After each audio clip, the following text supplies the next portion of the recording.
దేవునికి స్తోత్రం. హల్లెలూయా, హల్లెలూయా. ఆసక్తి గలవారు, హల్లెలూయా చెప్తాను. హల్లెలూయా. ఆస్తి లేని వాళ్ళు, హల్లెలూయా ఉన్నారు. ఆస్తి లేని వాళ్ళు కూడా ఉన్నారు. ఆస్తి ఉన్న వాళ్ళు ఉన్నారు, ఆస్తి లేని వాళ్ళు కూడా ఉన్నారు. ఏదేమైనా దేవుని సన్నిధిలో దేవుని మతపరచుకోం కనపరచుకోం ఎంతో ఆశీర్వాదకరం. చూడండి, దేవుడు ఆశీర్వాదకు మీరందరూ వారసులని దేవుడు చెప్తున్నాడు. మనమేమో ఆశీర్వాదమును నోచుకొనక ఏం చేస్తున్నామంట? ఆయన మాట వినక, ఆయన మనం ఎప్పటికప్పుడు ఆయన మాట వినకుండా ఏం చేస్తున్నాం? తప్పించుకుంటూ మన పనుల్లో మన ప్రయాసంలో పడి దేవుని మర్చిపోతూ ఉంటాం. చూడండి, ఈరోజు మనకి ఈ దినము చాలా విలువైనది కదా. మరి విలువైన దినాన్ని విలువగా గడపడానికి మనం సిద్ధపడాలి. మరి ఇంత పెద్దకొస్తు పండుగ అంటే పరిశుద్ధాత్మ దిగి వచ్చినప్పుడు అనేకులు ఏం చేశారంట? అన్య భాషలతో దేవుని మరింతగా గణపరిచి స్తుతించారు. అందుకే దేవుని లేఖనం ఒక మాట అంటాడు, దేన్ని దుఃఖపరిచిన పరిశుద్ధాత్మను దుఃఖపరచనీయకూడదు అంటున్నాడు. విమోచన దినము వరకు ఆత్మను మనతో భద్రంగా కాపాడుకోవాలంట. దేవునికి స్తోత్రం. హల్లెలూయా. ఏ దినం వరకు అంట? లాస్ట్ దినం వరకు. మనం బ్రతుకున్నంత కాలం ఏం చేయాలంట? పరిశుద్ధాత్మను మనం దుఃఖపరచనీయకూడదు. ఇక్కడ యేసుక్రీస్తును దుఃఖపరిచిన క్షమాపణ ఉందంట, కానీ పరిశుద్ధాత్మను దుఃఖపరిస్తే వాక్యంలో క్షమాపణనే లేదని చెప్తుంది. అంటే పరిశుద్ధాత్మ ఇప్పుడు ఏలుబడి చేస్తున్నది ఎవరంట? పరిశుద్ధాత్ముడు అనమాట. ఎందుకంటే యేసుక్రీస్తు దేవుడు చేసినంత వరకు ఆయన తన పనివాడితో, తన పితరులతోనూ, తన దాసులతో అనేక గొప్ప కార్యాలు చేశాడు. ఆ తర్వాత యేసుక్రీస్తు అని లోకానికి తీసుకొచ్చాడు. ఆయన స్వార్థను బోధించి ఏం చేశాడంట? ఈ లోకం విడిసి వెళ్ళిపోయాడు.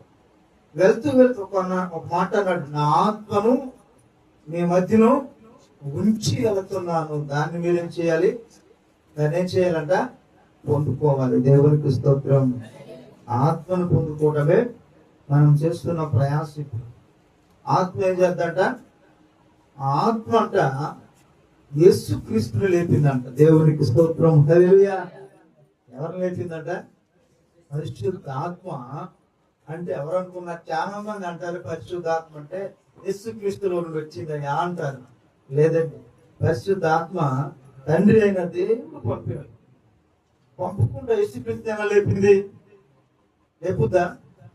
యేసుక్రీస్తుని లేపిందంట పరిశుద్ధాత్మ. అందుకే ఆ ఆత్మను నమ్మువాడు క్రీస్తు లేక మనం కూడా లేపబడతామంట. దేవునికి స్తోత్రం. హల్లెలూయా.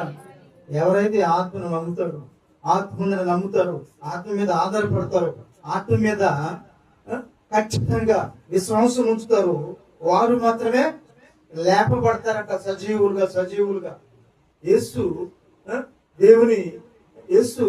దేవుని కుమారుడు కనుక అందుకే యేసుక్రీస్తుని ఎవరు లేపారంట? ఎలా లేపాడంట? తన ఆత్మను పంపి యేసును లేపాడు. అలాగే ఇక్కడ యేసును విశ్వాసం ఉంచు ప్రతి వాడును తన మూలముగానే మనము మళ్ళా చనిపోయిన లేపబడటానికి మనకి అవకాశం ఉందన్నమాట. అందుకే పరిశుద్ధాత్మ నమ్మాలి, దాన్ని దుఃఖపరచకూడదు. ఆత్మ లేకపోతే మనం ఇక్కడ కూర్చొని చాలా మంది ఆత్మ అంటే ఏదో వచ్చేసి అందరికి ఒక వరం అనేది కృపావరం ఉండదన్నమాట. ఒకరికి పాటలు పాడేవారం, ఒకరికి ప్రార్థించేవారం, ఒకరికి ఇంకా సాక్ష్యం చెప్పేవారం, ఒకరికి ఇంకా వాక్యం చదివేవారం, ఇంకా అనేక వరాలు ఉన్నాయి. ఆత్మ వరాలు ఎన్నంట? అనేక కృపావరాలు ఉన్నాయి. ఒక్క వరం కాదు, చాలా మంది అంటారు ఆత్మ వస్తే ఏదో మాట్లాడలేక ఆత్మ వస్తే అలా మాట్లాడటం. ఒక్కొక్కరికి ఒక్కొక్క వరం దేవుడు ఇచ్చాడు. ఆ వరాన్ని బట్టి మనం ఏం చేయాలంట? దేవుడికి నమ్మకంగా ఉండాలి. అందుకే అంటాడు, నమ్మకమైన నా దాసుడు అన్నాడు. ఎవరినన్నాడు అన్నమాట? ఎవరినన్నాడంట? మోసే ఎవరంట? దేవునికి నమ్మకమైన పనివాడు. మనం కూడా నమ్మకంగా ఉందాం. యజమానుడు ఎవరు? పైన. అందుకే అంటాడు, నేను పైన ఉన్నాను, నువ్వు కింద ఉన్నావు, నీ మాటలు కాస్త జాగ్రత్త మాట్లాడు. దేవునికి స్తోత్రం. ఏం చేస్తాం మన మాటలు? ఆయనకన్నా మించిపోతున్నాయి. డైలాగులు కూడా మామూలుగా లేవు. ఏంది ఇచ్చాడుగా, జ్ఞానం ఆయన ఇచ్చాడు. ఏమిచ్చాడట? జ్ఞానం ఆయన ఇచ్చాడు, తెలివి ఆయన ఇచ్చాడు, విద్య ఆయన ఇచ్చాడు, ఇంకా అనేకమైన వరాలు ఆయన ఇచ్చాడు. ఆ వరాన్ని పట్టుకొని ఏం చేస్తాం మనం? ఆయనకే ఎదురుకుంటాం. అది కాదు, ఎందుకంటే దేవునికి లోపడతాం. ఆ తర్వాత ఏమవుతుందంట? తైతాడు మన దగ్గర నుండి పారిపోతాడు. దేవునికి స్తోత్రం. దేవునికి లోపడ్డవాడు ఎప్పుడు చెడిపోలేదండి. ప్రభువుకు లోపడ్డవాడు ఎప్పుడు చెడిపోలేదు. ఇంతమంది ప్రవక్తలు ఉన్నారు బైబిల్ గ్రంథంలో. ఏ ప్రవక్త కూడా దేవునికి ఎదురు తిరిగి ఎక్కడ వాళ్ళు సంపాదించింది ఏదీ లేదండి. ఎదురు తిరిగినప్పుడు వాళ్ళు దెబ్బలు తిన్నారు, ఎదురు తిరిగినప్పుడు శ్రమల పాలయ్యారు, ఎదురు తిరిగినప్పుడు వాళ్ళు ఏమయ్యారట? వాళ్ళు చాలా కోల్పోయారు. అందుకే మనం దేవునికి ఎదురు తిరగకూడదు. దేవునికి ఏం చేయాలంట? లోపడాలి. దేవునికి లోపడితేనే మనం గొప్పవారు. అంతే తప్ప దేవుడు మనం ఎదురుతుంది. ఎందుకంటే పరిశుద్ధ ఆత్మ చేసే కార్యాలు ఎలాంటి అంట? కంటికి కనపడం, చెవికి వినపడం. ఎంత గొప్ప కార్యాలు చేస్తాడో తెలుసండి. అంత గొప్ప కార్యాలు దేవుడు చేశాడు. ఆ కార్యం ఎక్కడ జరిగిందంటే యేసుక్రీస్తు లేపడమే గొప్ప కార్యం అన్నమాట. ఆ ఒక్క మాట చదివి నేను 5 గంటలు గమనిస్తాను. అక్కడ ముఖ్య మాట రాశాడు. ఆగండి. రోమిలకు రాసిన పత్రిక 8:11 మాట.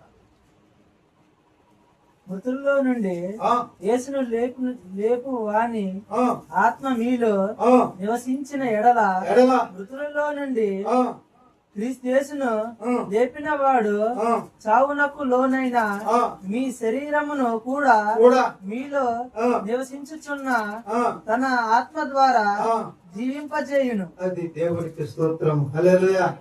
ఎంత గొప్ప మాట్లాడాడండి. ఏముంది ఇక్కడ? మృతులలో నుండి అంట యేసును లేపిన ఆత్మ. ఎక్కడ ఉన్నాడు? యేసుక్రీస్తు చనిపోయి మృతుల్లో ఉన్నాడు, సమాధిలో ఉన్నాడు. మృతులు అంటే ఏంటి? సమాధిలో ఉన్నాడు కదా. మనమే మన ఒక పెద్ద ఎక్కడ పెట్టి వచ్చాము? సమాధి వచ్చాం కదా. ఇప్పుడు ఎక్కడ ఉందామా? మృతులలో ఉంది. ఎక్కడుందంట? మృతులలో ఉందా? సజీవులుగా అయితే లేదు. ఆమె మృతుల్లో ఉంది, సమాధిలో ఉంది. అలా సమాధి చేయబడ్డ యేసు ఎవరు లేపారంట? ఆత్మ మీలో నివసింపజేసిన ఎడల. ఆత్మ మీలో నివసించిన ఎలా మృతులలో నుండి యేసును లేపిన వాడంట. సావునకు లోనైన మీ శరీరమును కూడా మీలో నివసించుచున్న తన ఆత్మ ద్వారా జీవింపజేయు. దేవునికి స్తోత్రం. హల్లెలూయా. యేసుక్రీస్తుని లేపింది ఏంటంట? దేవుని ఆత్మ. దేవుడికి వచ్చి లేపాడా? లేదు. ఎవరిని పంపాడంట?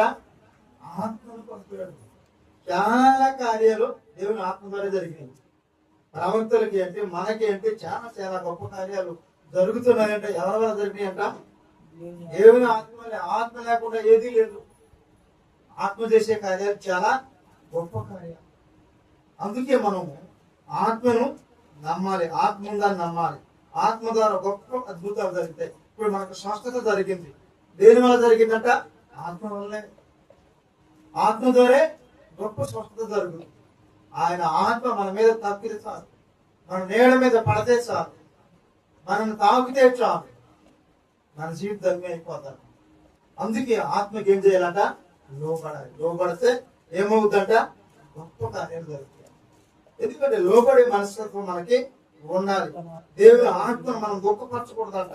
అందుకే అంటాడు దుఃఖపరచకూడదు. ఇంకో చోట ఇంకో కొటేషన్ చెప్తాను చూడండి. ఇక్కడ అదే ఎపిస్టల్ రాసిన పత్రికలో అనుకుంటాను 4:30.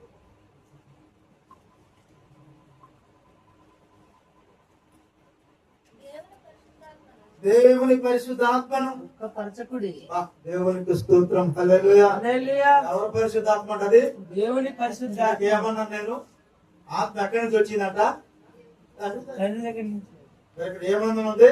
దేవుని పరిశుద్ధాత్మ. ఎవరినందాం దేవుణ్ణి? దేవుడిని ఎవరినందాం? తండ్రినే దేవుడితో ఎవరినగలం?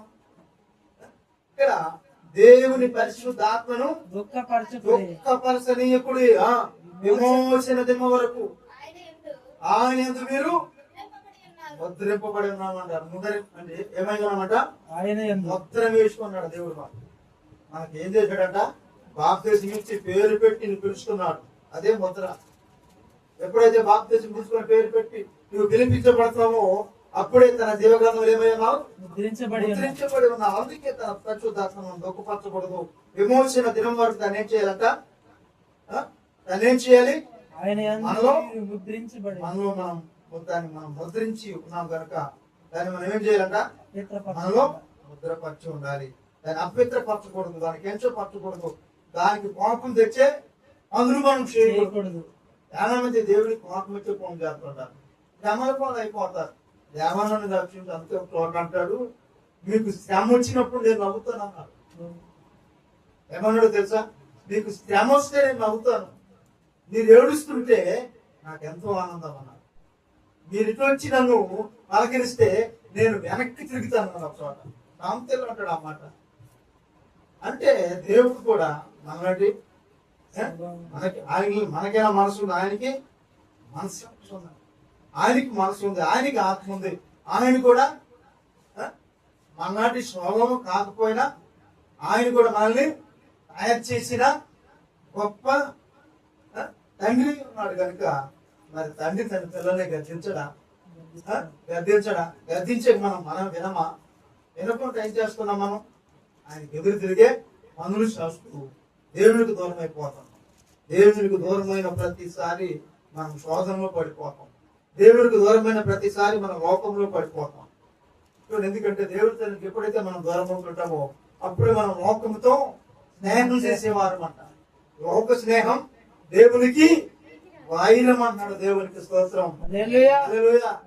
ఎలాంటిదంట? లోక స్నేహం దేవునికి వైరం. అందుకే లోకానికి మనం ఏం చేయాలంట? అసలు దూరంగా ఉండాలి, దాంతో కనెక్షన్ ఉండాలి. కాకపోతే ఎలా ఉండాలి అంటే అంటున్నట్టుగా ఏదో ఉన్నాంలే వాటాకి, అంతే కదా, వాటాకి మాత్రమే. అంతేగాని వాటా ఇస్తున్నారని వారితో మనం కలిసి డీజే డాన్సులు వేసేమా? చాలా మంది వేస్తున్నారు డీజే డాన్స్. తప్పు. ఎందుకంటే లోక స్నేహం యాకోబులు అక్కడ ఆ మాట, లోక స్నేహం దేవుడికి వైరం అంట. జాగ్రత్త. ఈరోజు దేవుడు ఈ మాట ద్వారా మీతోనే స్వస్థంగా మాట్లాడుతున్నారు. చూడండి, లోక స్నేహం దేవునికి వైరం అంట. అంటే లోకంతో మనం స్నేహం చేస్తే దేవుడికి మనం దూరం అయిపోతాం. అందుకే మనం జాగ్రత్త పడాలి. ఎందుకంటే ప్రతి మాట మన కొరకే మరి యేసయ్య పెద్దపరిచాడు కనుక మరి ఇక సమయంలో దాసులు మన మధ్యలో ఉన్నారు. ఆయన వర్తమానం ద్వారా ఇక కూడికను ముగిస్తారు. ఈ మాటలు దేవుడు దీవించును గాక. హల్లెలూయా.